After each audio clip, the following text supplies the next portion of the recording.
Mom, figure it out. Not my problem. You're sick, my own daughter said before hanging up on me. I just stared at my phone for a moment, then smiled. I was holding a lottery ticket worth $333 million. And Ashley had just failed the most important test of her life. The saddest part? She didn't even know it. If you're watching this, make sure to subscribe and tell me where you're watching from. You're probably wondering how a 67-year-old grandmother from Ohio ended up with this kind of money, testing her own children like something out of a twisted fairy tale. Well, let me take you back to where it all began 3 weeks ago. On a Tuesday morning that changed everything. My name's Sandra Williams, and for 15 years, I've been buying the same lottery numbers: my late husband's birthday, our anniversary, and the day my grandson Jake was born. Call it sentiment, call it stupidity, but those numbers meant something to me. My neighbor Frank used to tease me every week. Sandra, you're throwing away good coffee money, he'd say. The odds of winning are worse than getting struck by lightning while being eaten by a shark. That Tuesday started like any other. I was sipping my morning coffee, watching the news, when they started reading out the Mega Millions numbers. I wasn't even paying attention at first until I heard the first number, 14, then 23, then 31. My hands started shaking. I rushed to the fridge where my ticket was pinned under a magnet. One by one, every single number matched. All six, $333 million. After taxes, still over $200 million, more money than I could ever spend in 10 lifetimes. My first instinct was to call Derek, my son, then Ashley, my daughter, and finally little Jake. Well, not so little anymore. He's 20 now. I wanted to share this miracle with the people I loved most, but something stopped me. Maybe it was the memory of last Christmas, when Ashley joked about finally getting some decent inheritance when the old lady kicks the bucket. Maybe it was Derek's constant hints that I should downsize because the house is too big for one person, or maybe it was just intuition. So I decided to wait. For 3 weeks, I kept my secret. I met with lawyers, financial advisors, set up trusts, and made a careful plan. Then I came up with an idea, a little test. If my children truly loved me, they'd help me when I needed it most, even if they thought I had nothing to give in return. The test was simple. I'd call each of them and tell them I needed money for my heart medication, and see what they did. The story wasn't completely made up. I do take heart pills, and they are expensive. But with my new fortune, money wasn't the problem anymore. Love was about to be, and that phone call with Ashley? It wasn't even the worst part. Derek's response somehow hurt even more when I called him with the same story, that I needed a little help covering my medication. Until my next check, he didn't even let me finish. Mom, I can't keep enabling this behavior, he said, using that calm, patronizing tone he's perfected since becoming a bank manager. You need to learn to live within your means. Enabling this behavior? I almost laughed. This, from the man whose student loans I'd quietly paid off 5 years ago. The woman who'd worked double shifts at a diner to raise him and his sister after their father died. Now being lectured about money management. Derek, I said softly, keeping my voice steady, I'm not asking for much. Just enough to cover my medication until my social security check arrives, he sighed. Look, Mom, this is exactly what Ashley and I were talking about. You're getting older and maybe it's time to consider some changes. Have you looked into those senior communities we mentioned? They handle all your medications, meals, everything Ashley and I were talking about. So my children had been discussing my future, my life, behind my back. How thoughtful of them. Let me think about it, I said.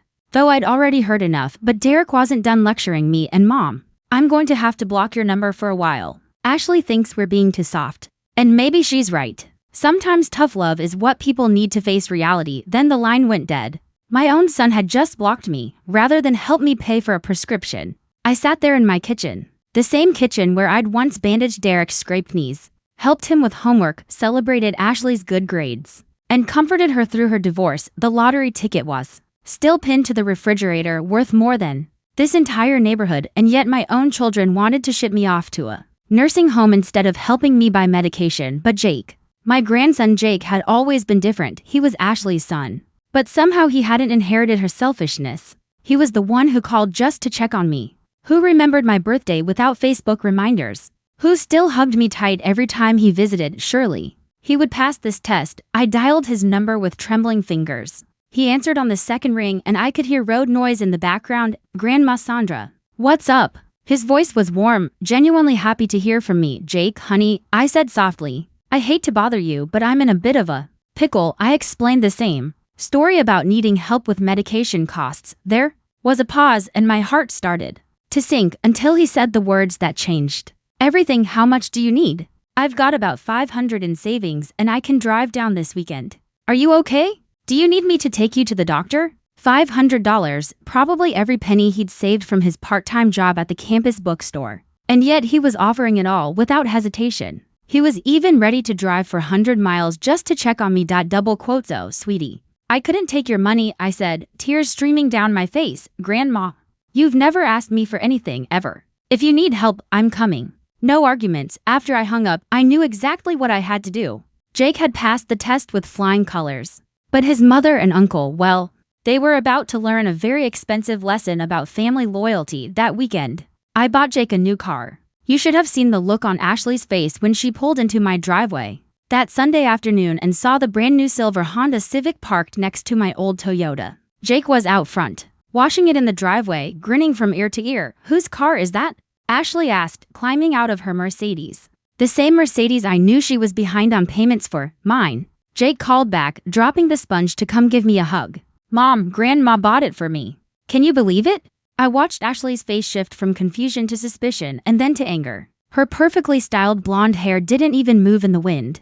Hairspray will do that. Mom, can we talk? Ashley's voice was tight. Inside now, Derek pulled up just as we were heading in. I saw him take in the scene from the driveway and his face went through the same emotions as his sisters. We all gathered in my living room, the same one where Derek and Ashley had played with their toys 30 years ago. Ashley perched on the edge of my sofa like she was afraid it might contaminate her designer dress. Where did you get the money for a car? Derek demanded, letting himself in without knocking. Last week you were calling us, begging for help with prescriptions. Was I begging? I asked, tilting my head slightly, genuinely curious about his choice of words. I thought I was asking my children for assistance. Silly me, don't play games, Mom, Ashley snapped. How much did that car cost? $20,000? 25? Where did that money come from? I settled back into my favorite armchair, the one their father had bought me for our 20th anniversary. Well, I decided not to buy my heart medication this month, I said lightly. Apparently, cars for loving grandsons are more important than keeping this old ticker beating. Ashley gasped. Mom, that's crazy. You can't stop taking your medication. Oh, now you're concerned about my health. How thoughtful. My tone stayed sweet, but I could see Derek catching the sarcasm in my voice. This is insane, Derek muttered, running a hand through his thinning hair. Jake, get in here. My grandson appeared in the doorway, still beaming. At 20, he had his mother's dark eyes, but thankfully not her selfish heart. Jake, you can't accept this car, Derek said firmly. Your grandmother clearly isn't thinking straight. She stopped taking her medication to buy you a car. That's not love, that's mental illness, Uncle Derek. What are you talking about? Jake looked genuinely confused. Grandma's fine. We had a great talk yesterday about college, my job, everything. She's sharper than all of us, son. Your grandmother called us last week begging for money. Ashley chimed in.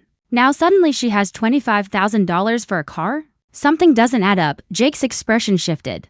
I could see the wheels turning. This boy was smart. Scholarship to Ohio State, studying business. He looked at his mother, then at his uncle, and I saw understanding dawn in his eyes. You called them asking for help? He asked me quietly. I did, I said. I told them I needed assistance with my medication costs, and what did they say? Derek and Ashley suddenly found the carpet very interesting. The silence stretched until Jake filled it. They said no, didn't they? My own mother and uncle refused to help you with medicine. You need to stay alive. Now, Jake. It's not that simple, Derek began, but Jake held up his hand. But when I offered to help, he said softly, you bought me a car instead. His voice was full of quiet wonder. This whole thing was a test, wasn't it, Grandma? Smart boy, I said with a small smile. But your mother and uncle are about to get a little smarter, too. A test? Ashley's voice jumped to that high-pitched dogs probably found painful. Are you seriously telling me this was all some elaborate scheme? I looked at the woman I'd given birth to, the one standing there with perfectly styled hair, and a designer handbag that cost more than most people's monthly rent. Scheme is such an ugly word. Ashley, I said calmly. I prefer to think of it as a character assessment. Derek started pacing, just like he used to when he was a little boy and things didn't go his way. This is manipulation. Mom, pure and simple manipulation. Is it manipulation? I asked. When someone shows you their true colors. I made a simple request for help. Jake immediately offered everything he had and even wanted to drive for 100 miles to check on me. You, Derek, lectured me about enabling behavior and blocked my number. Ashley told me it wasn't her problem. Those were your choices, not mine. We had valid concerns, Derek protested. You've been struggling financially, making poor decisions, have I? I interrupted, standing up and walking over to my desk. I pulled out a folder I'd prepared for this exact moment. Let's talk about poor financial decisions, Derek. Remember when you bought that motorcycle 2 years ago, the one you couldn't afford? Who quietly paid off your credit card debt so you could get the financing? Derek's face went pale. Ashley turned to stare at her brother, and Ashley, I continued. That spa retreat you took after your divorce, when you were getting back on your feet. Who do you think covered your rent for 3 months while you found yourself? How did you? Ashley started, then stopped. I know about all of it, I said. Every emergency loan you never paid back. Every favor you forgot to acknowledge. Every time you took my help for granted while already planning what you'd inherit when I'm gone. I sat back down, amazed at how calm I felt. Did you really think I was going to spend the rest of my years being treated like a convenient ATM? By my own children? Jake was staring at his mother and uncle like he was seeing them for the first time. You guys have been taking money from Grandma, he said slowly, while complaining about your finances to me. While telling me you couldn't help with my textbooks because money was tight. That's different. Ashley said weakly, how is it different? Jake asked, we're adults with responsibilities. You're a college student, she shot back. Jake just shook his head, disgusted. No, Mom. I'm a college student with a part-time job and a grandmother who taught me the value of working for what you want. Unlike some people, Ashley started to cry, but I could tell they weren't tears of remorse. They were tears of frustration. Mom, she said through the tears. I apologize if we seemed ungrateful, but you have to understand our position. I'm a single mother. Derek has his own expenses. You have champagne taste on a beer budget, I said simply. And you've both been supplementing your income with my generosity for years, while treating me like a burden, so what now? Derek asked bitterly. You're cutting us off? Choosing Jake over your own children? I'm choosing kindness over entitlement, I said. Jake has never asked me for anything. Yet when I needed help, he offered everything. You both have asked for plenty and offered nothing in return. The room fell silent except for Ashley's quiet sniffling. Finally, Jake spoke up. Grandma, can I ask you something? His voice was soft, careful, like he was handling something fragile. Of course, sweetheart, just. How rich are you? And that's when I decided it was time for the second phase of my plan. I smiled at my grandson, this young man who'd proven himself worthy of trust when his own mother and uncle had failed so spectacularly. Jake, I said. What would you say if I told you that your dear old grandmother won the lottery 3 weeks ago? He blinked. I'd say that explains the car, Derek snorted. Mom, be serious. How much could you have won? A few thousand? Maybe 10,000? Try again, I said. Ashley stopped crying, her head snapping up. What do you mean, try again? I walked to the refrigerator and took down the lottery ticket. The same one that had been hanging there for 3 weeks like an ordinary piece of paper. I handed it to Jake. Read the numbers. Sweetheart, he looked at the ticket, then at me, then back at it again. His face went completely white. Grandma.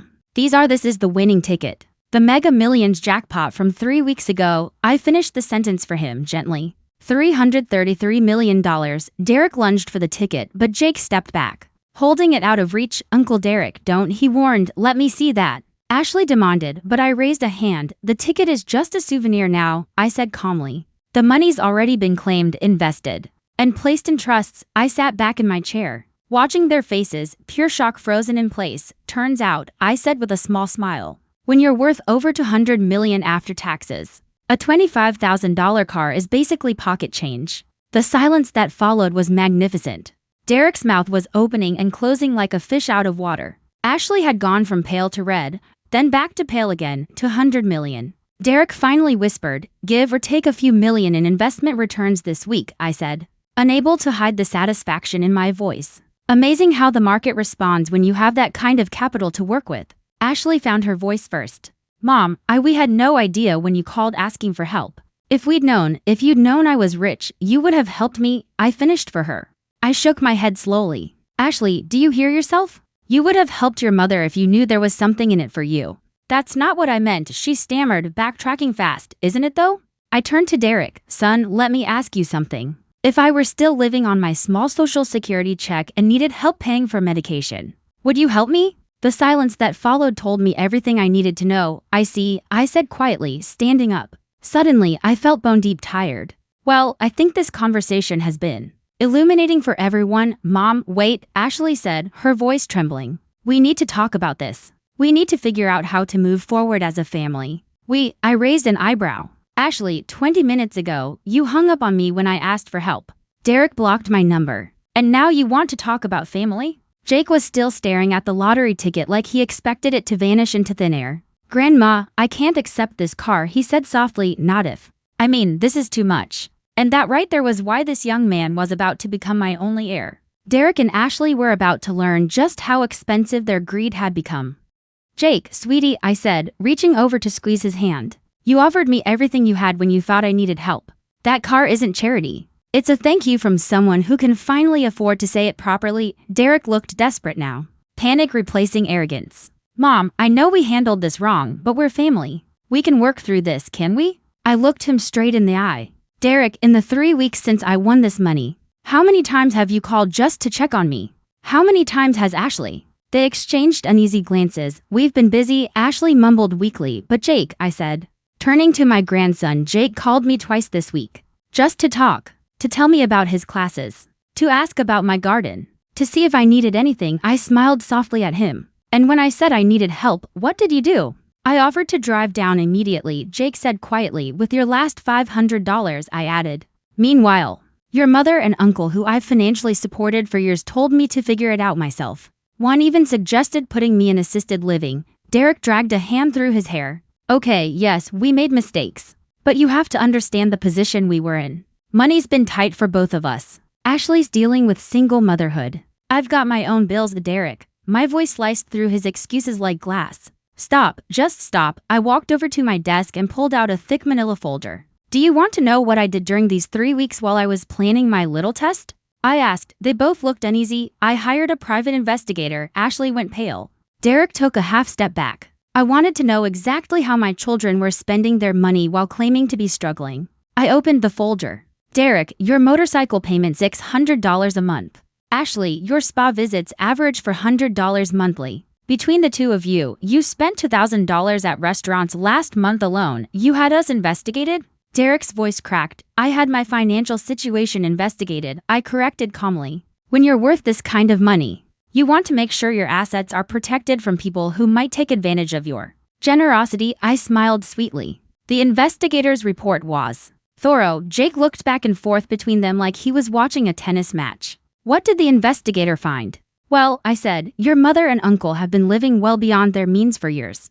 Designer clothes, expensive hobbies, luxury purchases all funded by credit cards and the occasional bailout from dear old mom. I pulled out a spreadsheet. Over the past 5 years, I've given or loaned your mother and uncle $63,000 combined. Not one penny has been repaid. We would have paid you back, Ashley protested weakly. With what money? I asked, arching a brow. You're both barely making your minimum payments as it is. I closed the folder. But here's the interesting part, I continued. The investigator also looked into something else for me. Derek's grip on the back of the sofa tightened until his knuckles turned white. What else? I said evenly. Your discussions about my estate, both of them froze, apparently. You've been quite vocal at family gatherings about how much this house might be worth, how my life insurance policy could solve your financial problems, and how it would be such a relief when I finally, what was Ashley's phrase, stopped being a burden and made you both rich. The silence that followed was so deep I could hear the old grandfather clock ticking in the hallway. Jake stood up slowly.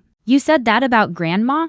Mom, how could you? But I wasn't done. The real revelations were only beginning. The investigator also discovered, I went on, watching Derek's face begin to crumble, that you've been telling people I'm developing dementia. Apparently, you've been laying the groundwork to challenge my mental competency in case I ever changed my will. Jake spun toward his uncle. Uncle Derek, please tell me that's not true. Derek's silence was all the answer anyone needed to. But it gets better, I said, pulling out another document. Ashley, you've been researching guardianship laws not out of concern for me, but because you learned that if I were declared incompetent, you and Derek could gain control of my assets as my closest family members. Ashley's face drained of color. Mom, I never. That's not. Save it, dear. I cut her off. I have documented evidence. I held up my phone. Amazing what technology can do these days. The investigator gathered quite a comprehensive file on both of you. You had us followed? Derek's voice was barely a whisper. I documented my children's behavior toward their elderly mother. I said calmly. Yes, including the conversation where you both discussed how much easier your lives would be if I had a stroke or a heart attack. I set my phone down gently on the table. That was particularly enlightening. Jake sank heavily into a chair across from me. I think I'm going to be sick, he muttered. Don't worry, sweetheart, I said softly. The good news is that your inheritance is secure, I smiled at him. Then turned back to his mother and uncle. The bad news for you two is that I've taken steps to protect myself and my assets from any future manipulation attempts. Derek finally found his voice. What kind of steps? Well, I began first. I've had myself thoroughly examined by 3 different doctors and a psychiatrist. All of them have declared me completely mentally competent. Those reports are on file with my lawyers. Along with detailed video testimonies about my decision-making process, I allowed myself a small, satisfied smile. I'm rather proud of my thoroughness. Second, I continued, I've restructured my entire estate. Jake is now my sole heir. Ashley made a sound like a wounded animal. And third, I said, enjoying the growing horror on their faces, I've decided to have a little fun with my newfound wealth. Derek frowned. What does that mean? It means, I said lightly, you're both going to experience firsthand what it feels like to lose everything. Ashley's voice trembled. What do you mean? Your creditors, I said, received some very interesting phone calls this morning. The color drained from both of their faces so fast I thought they might faint. Mom. Derek whispered, what did you do? I paid off all your debts, I said simply. Derek blinked. Ashley grabbed his arm. Wait, that's good news, right? Mom, thank you. I didn't pay them off as gifts, dear. I leaned back in my chair, feeling more powerful than I had in years. I bought all your debts from your creditors. Every single one. Derek's eyes widened as he started doing frantic mental math. You can't do this. There are laws about predatory lending, family exploitation. Actually, I interrupted. There aren't any laws against purchasing legally held debt, even from family members. I did my research thoroughly. My lawyers assure me it's completely legal. Unusual, perhaps, but legal. Jake was staring at me with a mix of admiration and concern. Grandma, what does this mean? It means, sweetheart, I said with a smile, that your mother and uncle now owe me instead of their various creditors. And unlike banks and credit card companies, I have very specific feelings about borrowers who consider their lender a burden. Ashley's voice was barely a whisper. How much do we owe you? Derek asked quietly. I looked at my paperwork. Derek, your total debt that I purchased comes to $47,000, Ashley. Yours is $52,000, plus the $63,000 you both borrowed from me over the years that was never repaid. I glanced up. So, grand total, Derek owes me $78,000. Ashley, you owe me $89,000. Derek sat down hard on my sofa. Almost $80,000? That's impossible though, and that's before the new terms I've implemented as your creditor. I added calmly. 24% annual interest, compounded monthly. No minimum payments. Full balance due in 30 days or I begin legal collection proceedings. Ashley burst into tears. We don't have that kind of money. I know, I said simply. Derek's savings account has about $1,200. Ashley's has roughly $800. I've done my homework. I folded my hands neatly in my lap. Which brings us to your options. What options? Derek asked, his voice rising with panic. Well, I said, ticking items off on my fingers. You can liquidate your assets. Derek, sell the motorcycle that might bring in $15,000 if you're lucky. Ashley, sell your car and buy something cheaper. Maybe save $10,000. Both of you can pick up second jobs. That might cover, a third of what you owe. There has to be another way, Ashley pleaded. Actually, there is, I smiled sweetly. You can ask family for help. After all, family supports each other, right? Isn't that what you told me? The irony hung heavy in the air. Mom, please, Derek's voice cracked. I know we messed up. I know we treated you badly, but we're your children. We can make this right. Can you? I asked softly. Because I've been waiting years for you to make things right and instead, you've only taken more. Ashley suddenly perked up, desperate. Mom, what if we worked for you? We could be your assistants. Help manage your finances, take care of the house, whatever you need. I almost felt sorry for her. Almost. Ashley, sweetheart, I said gently, like I was explaining something to a child. The same daughter who told me my health problems weren't her concern now wants to become my caretaker? Derek was frantically making phone calls, pacing the room. I watched him like a scientist observing an experiment. Derek, I asked during a pause between his unsuccessful attempts, who are you calling? Anyone who might help us, he muttered. Our friends, extended family, people from work. And what are you telling them? He froze, realizing where this was going. I'm telling them we need financial help. I nodded, just like I needed help with my medication. I leaned back in my chair. I wonder how many of them will tell you to figure it out yourselves. Jake, who had been silent through the entire exchange, finally spoke. Mom, Uncle Derek, why don't you just apologize, really apologize? Not just say sorry because you got caught. Derek slowly lowered his phone. I am sorry, Jake. We both are. Sorry for what, specifically? I asked, folding my arms. I want to hear you say it. Derek swallowed hard. We're sorry for not helping you when you asked. His words came out like he was pulling teeth. And for taking your money without paying it back. Over the years, Ashley jumped in. And for saying mean things about you behind your back. Getting warmer, I said. What else? Derek's shoulders slumped. For planning to have you declared incompetent so we could control your money, for discussing how much easier our lives would be if you died. The words tumbled out in a rush like he was ripping off a bandage. I nodded approvingly. Very good. Now, was that so hard? Ashley's eyes lit up with desperate hope. Does this mean you'll help us? Help you what? I asked, tilting my head. Pay debts you legitimately owe. Why would I do that? Her face crumpled. Ashley, I said softly. When I needed help with my medication, what did you tell me? I told you to figure it out. I repeated calmly, exactly, so now, I'm telling you both the same thing, figure it out. Derek's phone rang then and he snatched it up like it was a lifeline. Hello, yes. This is Derek Williams. He paused, listening. No. We're not asking for money for drugs or gambling. He said quickly, we just need help with legitimate debts. Another pause, longer this time. Then Derek's tone hardened. What do you mean? What have I done to deserve help? I'm family. The voice on the other end grew louder. I could hear the anger spilling through the receiver. Derek finally pulled the phone away from his ear. They hung up, he said, stunned at double quotes. How strange, I murmured, family refusing to help family in need. Who would do such a thing? But I wasn't done teaching my little lesson yet. The best part was still coming. Derek, Ashley, I said, standing up, I have a confession to make. I walked into the kitchen and returned with a chilled bottle of champagne. I'd been saving it for this moment, planning it for 3 weeks, in fact. Jake's eyes widened as I popped the cork effortlessly. Grandma. What are you celebrating? He asked. The fact that your mother and uncle, I said, pouring myself a glass, are about to learn the most expensive lesson of their lives. I lifted my glass in a toast. To family loyalty, may it be treasured by those wise enough to value it.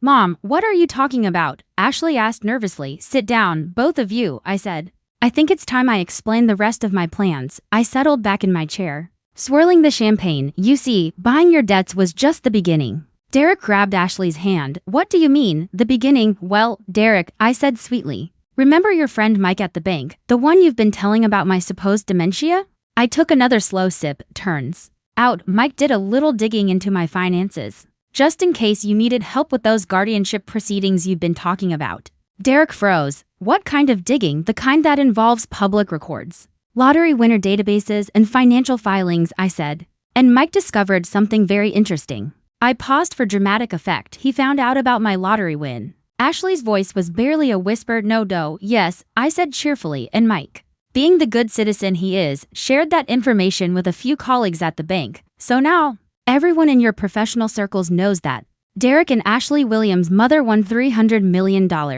and that her loving children tried to have her declared incompetent to steal it. Derek's face went white. They don't know the whole story, do they? They know the story that matters, I said evenly. That a kind mother supported her children for years, then won the lottery, and instead of gratitude, her children plotted to take everything from her. I took another sip and looked at them both. How do you think that's playing out at your workplaces? Ashley began to cry. Mom's Derek's job, my reputation, everyone will think exactly what they should think. I cut in. That you're both greedy, ungrateful people who tried to exploit your own mother. Jake stared at me, a mixture of shock and awe in his eyes. Grandma, you orchestrated all of this, didn't you? Orchestrated sounds so dramatic, I said with a small smile. Let's just say I gave your mother and uncle the opportunity to reveal their true selves, and made sure the right people knew. I looked at him fondly. Jake, would you like to know what you're inheriting? His eyes widened. All of it, every penny, I said, softly. But more importantly, you're inheriting something your mother and uncle will never have again.